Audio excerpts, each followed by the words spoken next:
I am the Deputy Jesus. You can call me Professor Black and White, the perpendicular bisector. And now I told you I go to historical places.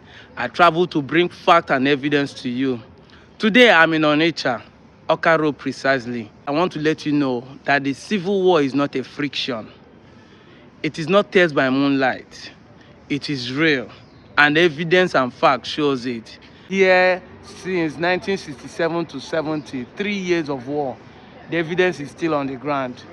And I want you to know, as we celebrate the Biafran Day, for all the past heroes, may their soul rest in peace. Yes, ma'am. Including those who died in Onchubo, my hometown. I want all of them, may their soul rest in peace, and make the best of what they died for come to us, the remaining. Ise. You can see. One thing about this building is the strength of the wall. That despite all the piercing, the wall still remains standing. You can see. Not be today whether they use one bag of cement, they mold 50 blocks. The bricks are still strong.